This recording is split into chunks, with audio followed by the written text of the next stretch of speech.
The history of urban water infrastructure follows a predictable logic. A city grows. Its population expands. Demand increases. Engineers respond. Pipes are laid, reservoirs are dug, pumping stations are built, incrementally, proportionally, in direct response to the people already living there. This is how infrastructure works. This is how it has always worked. Except, in dozens of cases across the 19th century, it didn't. This video explores historical interpretations and unanswered questions found in existing records. It does not present definitive conclusions. What the records show, and what this documentary examines closely, is a pattern that sits uncomfortably outside that standard logic. Water systems that were not built for existing populations.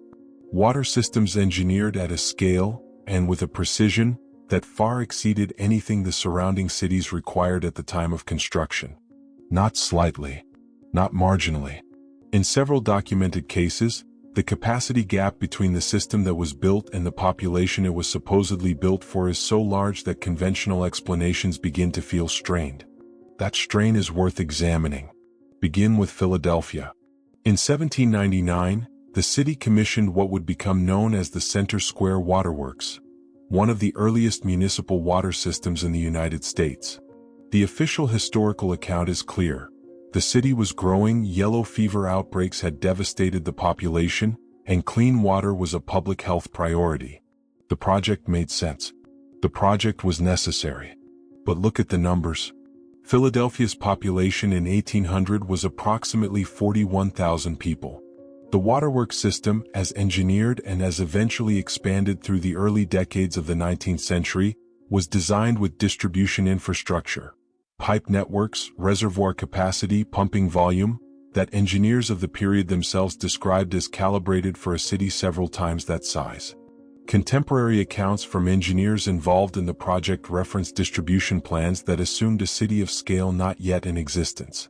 You might read that and conclude, forward-thinking planners, optimistic engineers, practical people building for a future they expected. That interpretation is reasonable. But then you look at the timeline more carefully. The expansion phases of Philadelphia's water infrastructure didn't follow demand in the way infrastructure expansions typically do. Capacity was established ahead of population growth, not by years but by decades in some measurements. By the time Philadelphia's population had grown to justify certain elements of the system, those elements had already been operational for a generation. This is not a story of infrastructure keeping pace. This is infrastructure arriving early. Move to New York. The Croton Aqueduct, completed in 1842, is one of the most celebrated feats of 19th-century American engineering. It carried fresh water from the Croton River in Westchester County, roughly 40 miles south into Manhattan. The official history frames it as a response to water scarcity, to the devastating fires of 1835 that exposed the city's inadequate water supply, and to the growing demands of a rapidly expanding urban population. New York's population in 1840 was approximately 312,000. The Croton Aqueduct was engineered to deliver up to 90 million gallons of water per day at full operational capacity. 90 million gallons per day for a city of 312,000 people. Even accounting for industrial use, fire suppression needs, and projected growth, the ratio is not what conventional infrastructure logic would predict. Cities build for the population they have, with reasonable margins for anticipated growth. The margin here was not reasonable by any standard formula. It was, by several engineering assessments from later in the century, appropriate for a city between 2 and 3 times the size of 1840 New York. Again, you could say, ambitious planners. You could say, New York was growing fast and they were right to build large. Both of those things are true. And yet the scale anomaly remains on the page in the original engineering documents, quietly asking a question that doesn't have a clean answer. What makes this pattern noteworthy is not any single city. Single cases can always be explained individually. What makes this worth sustained attention is the consistency. In city after city, across the United States and in parts of Britain and continental Europe, water infrastructure from the mid to late 19th century appears in the historical record at a scale that predates the population density it was ostensibly designed to serve. The engineering is sophisticated. The materials are, in many cases, more durable than the surrounding construction of the period. The systems are, in several documented instances, modular in a way that suggests they were designed to integrate with something larger. A broader network, a more extensive urban plan, something that extended beyond the immediate geography of the city where the infrastructure was installed. Some of these systems include distribution points, junction nodes, valve chambers, pressure-regulating structures, in locations that at the time of construction had no buildings near them, no streets. In some cases, no recorded settlement of any kind. Infrastructure placed in empty space. Built for a city that, at least officially, had not yet been planned. The engineering profession in the 19th century was not given to waste. These were practical men working with expensive materials under significant logistical constraints. Cast iron pipe was not cheap. Skilled labor was not abundant. Municipal budgets were not unlimited. The idea that engineers routinely overbuilt by factors of 2 and 3, not as anomalies, but as a consistent pattern across geographically separate projects, invites a question that standard infrastructure history doesn't comfortably absorb. What were they building for? If the population didn't justify it, and the immediate city didn't require it, and in some cases the surrounding land hadn't even been developed yet, what was the calculation that produced these systems? Official records offer partial answers. Growth projections, sanitary reform ambitions, engineering conservatism. Some of these answers are plausible. Some of them, when measured against the actual scale of what was built, require a degree of forward thinking that begins to feel less like planning and more like something else. Something that already knew what the city was going to look like. Philadelphia and New York are not outliers. That matters more than anything else in this examination. If the pattern existed in one city, it would be a footnote. If it existed in two, it would be a curiosity. But when you begin mapping the same structural signature across dozens of municipal water projects, across different decades, different geographies, different engineering firms, different political administrations, the word coincidence begins to lose its explanatory weight. The pattern is not regional. It is not limited to ambitious American cities on the eastern seaboard. It appears with quiet consistency across the industrializing world, and in several cases, the anomalies are more pronounced, not less, when you move to Britain. Consider Manchester. By the mid-19th century, Manchester was already one of the most densely populated industrial cities in the world. The pressure on its water supply was real, documented, and urgent. The Longdendale chain, a series of reservoirs constructed beginning in 1848, was the engineering response. It is presented in standard historical accounts as a direct answer to the city's industrial and domestic water demand. The Longdendale system, at completion of its primary construction phases, held a total storage capacity that engineers of the period calculated as sufficient for a population significantly larger than Manchester's at the time. More notably, the distribution infrastructure built alongside the reservoirs, the pipe networks, the underground conduits, the pressure chambers, extended into districts that were, at the time of installation, either sparsely populated or entirely undeveloped. This detail appears in the original engineering surveys. It is not contested. It is simply not often discussed. The standard interpretation is that engineers were planning for Manchester's inevitable expansion. That interpretation exists. It is offered. But the expansion those systems were calibrated for, in terms of both volume and geographic reach, maps onto a city considerably larger and more spatially distributed than any growth projection of the 1840s formally documented. The infrastructure was not tracking a plan. It was ahead of one. Move further. Birmingham, Glasgow, Leeds. Each of these cities, across the second half of the 19th century, undertook major water infrastructure projects that official records position as responses to population growth and public health demands.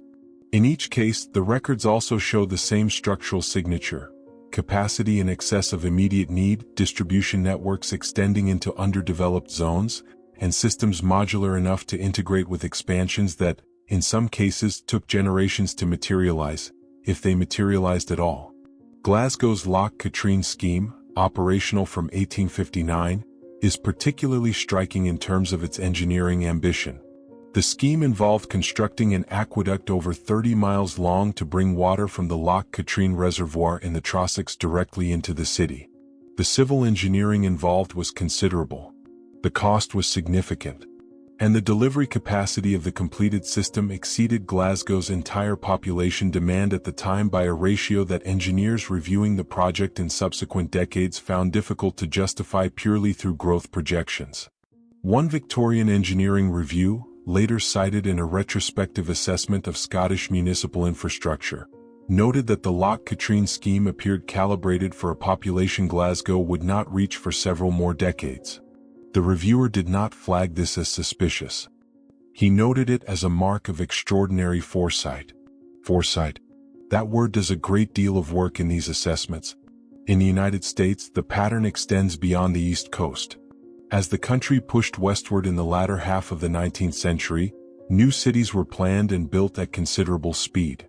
The official history of this expansion is well established. Frontier settlements grew into towns, towns grew into cities, and infrastructure followed.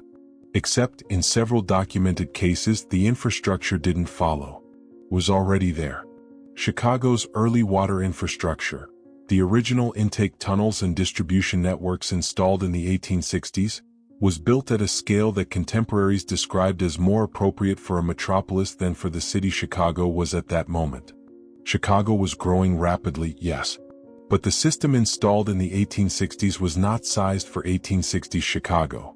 It was sized, engineering assessments from the period suggest, for a city that would not exist for another 20 or 30 years. The same observation appears in records from Cincinnati, from St. Louis, from cities across the Midwest that were, in the 1860s and 1870s, still in early developmental phases, but whose water infrastructure, when examined carefully, carries the fingerprints of systems designed for a much larger, much denser urban environment. Infrastructure before demand. Not as a regional exception, as a repeated condition. There is a specific detail worth isolating, because it appears across multiple cities and has not received the analytical attention it deserves. In several of these water systems, Philadelphia, Manchester, Chicago among them, the original engineering documents include references to connection points, junctions, nodes in the distribution network that were installed, fully prepared, but never connected to anything at the time of construction. Some of these connection points remained and used for decades. Some, in cities where urban expansion eventually reached them, were later integrated into the expanding network.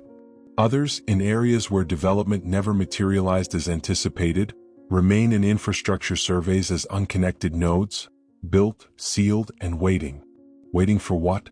If you are building a water system for the city in front of you, you do not install connection points for districts that don't exist. You don't pre-configure junctions for streets that haven't been laid.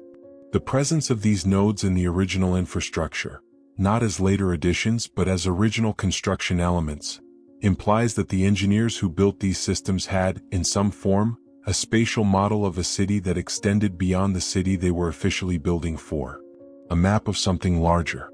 Whether that map was speculative, whether it was derived from formal urban planning documents that no longer survive in complete form, or whether it reflects something else entirely, the records as they stand do not fully explain it. Some researchers who have examined these patterns across multiple cities and multiple countries have begun grouping them under a broader interpretive framework. The infrastructure anomalies taken individually can each be explained. Taken as a pattern, the scale, the timing, the geographic consistency, the unconnected nodes, the systems arriving before the populations, they begin to suggest a coherence that individual city histories don't fully account for. That broader grouping has a name. It has been applied, not always precisely, not always consistently, but with increasing frequency in certain corners of historical and architectural inquiry. What that name means, and what it does and does not explain, is where this examination has to go next. The word Tartaria appears in old maps. This is not disputed. European cartographers from the 16th through the 18th centuries used the term, sometimes spelled Tartaria, sometimes Tartary, to designate vast territorial regions across Central Asia, Siberia, and parts of Eastern Europe. In that cartographic context, the word has a clear, documented, uncontroversial meaning. It referred to lands broadly associated with Turkic and Mongolic peoples, imprecisely bounded, and representing the geographic limits of detailed European geographical knowledge at the time. That is the established historical record. It is not contested by serious scholarship. What has happened in more recent decades is that the word has migrated. It has been lifted from its cartographic context and applied, by a growing number of researchers, commentators, and independent investigators, to something considerably different. A shorthand label for a cluster of architectural, infrastructural, and historical anomalies that, its proponents argue, resist easy explanation within conventional historical frameworks. The water systems examined in this documentary are among the anomalies most frequently cited within that framework. Understanding what the label means, and, importantly, what it does not mean, requires separating the interpretive layer from the observational one. The observational layer is straightforward. It consists of documented facts, engineering records, municipal surveys, contemporary assessments, and physical infrastructure that can still, in many cases, be examined directly. The oversized capacity, the premature distribution networks, the unconnected nodes, the systems arriving ahead of the populations they were supposedly designed to serve. These are not invented. They are in the archives. They are in the ground. The interpretive layer is where significant disagreement begins. One interpretation, the most conventional and the one most often offered by urban historians, is that 19th century engineers were operating under ambitious but rational assumptions about urban growth. Cities were expanding at unprecedented rates. The Industrial Revolution was reorganizing human settlement patterns in ways that had no historical precedent. In that context, building large made practical sense. Over-engineering was a rational hedge against the cost of rebuilding systems that proved insufficient within a generation. This interpretation is coherent. It accounts for a portion of what the records show. But some researchers argue it does not account for all of it. Specifically, it does not comfortably account for the geographic precision of the unconnected nodes, infrastructure installed at locations that later became significant urban junctions, but which were, at the time of installation, undeveloped land with no obvious designation in any surviving planning document. Rational over-engineering scales capacity upward. It does not typically preconfigure spatial distribution points for streets and districts that have not been planned. That distinction, between scaling up and pre-mapping, is where the interpretive debate becomes most pointed. A second interpretation, found in a range of architectural and independent historical inquiry, suggests that some of these infrastructure systems may have been built not in anticipation of future cities, but in connection with urban environments that preceded them. That the density and scale implied by these water systems reflects not a projection forward, but a continuity backward, a physical inheritance from a prior period of urban organization that the standard historical timeline does not fully account for. This interpretation, it must be said clearly, is not supported by mainstream academic scholarship. It relies on gaps in the record, on missing documentation, on architectural discontinuities, on the absence of explanatory material rather than the presence of contradictory evidence. Absence of explanation is not evidence of alternative history. It is, at most, an invitation to ask better questions. Some researchers suggest that the term Tartaria, as applied to these anomalies, functions less as a historical claim and more as a placeholder. A label applied to a set of observations that don't yet have a satisfying conventional explanation, grouped together because their structural similarity suggests they may share a common cause, whatever that cause ultimately proves to be. Under this reading, Tartaria is not a lost civilization. It is not a suppressed empire. It is a name given to a question that remains open. There is a third interpretive position, less frequently articulated but present in some academic adjacent discussions of 19th century urban planning. It suggests that large-scale, internationally coordinated urban planning initiatives existed in the 19th century at a scope and level of formal organization that has not been fully documented in surviving public records. Not because those records were deliberately removed, but because the institutional frameworks that produced them, international engineering consortiums, cross-border urban reform movements, colonial planning bodies operating across multiple jurisdictions simultaneously, did not always generate centralized, publicly accessible documentation. Under this interpretation, the consistency of the infrastructure anomalies across geographically separate cities is explicable through coordinated planning rather than coincidence. The water systems in Philadelphia, Manchester, Glasgow, and Chicago were not independently over-engineered by independently optimistic local planners. They were products of a shared technical and organizational culture that operated at a scale the surviving local records do not fully reflect. This interpretation does not require hidden history. It requires incomplete history, which is considerably less remarkable, and considerably more compatible with what historians of science and technology routinely observe about 19th-century institutional documentation. What the Tartaria label, in its most responsible applications, points toward is not a rewriting of history but an honest acknowledgement of its gaps. The 19th century was a period of extraordinary infrastructure ambition, yes. It was also a period of significant institutional opacity, incomplete record-keeping, and rapid organizational change that produced exactly the kind of documentary lacunae that generate interpretive uncertainty. The water systems in this documentary are real. Their scale anomalies are documented. The unconnected nodes exist. The capacity gaps between what was built and the populations that existed at the time of construction are measurable. None of that is fabrication, and none of it is resolved by the available explanations, however plausible those explanations may partially be. What remains, when you have examined the engineering records carefully and measured the gaps honestly, is a pattern that official city histories tend to absorb without fully examining. The standard narrative moves past these anomalies quickly, noting the ambition, praising the foresight, and continuing forward without dwelling on the specific question of how engineers working in cities of 40,000 or 300,000 people came to build water distribution systems precisely configured for cities 2 or 3 times that size, in geographic layouts that anticipated urban expansion with a specificity that surviving planning documents do not explain. The infrastructure knew something. Whether that something was rational projection, inherited continuity, coordinated planning operating beyond the scope of local records, or something that current historical frameworks have not yet named, the question is not answered by the records we have. It is, in many ways, produced by them. Some observations don't resolve into conclusions. They resolve into better questions.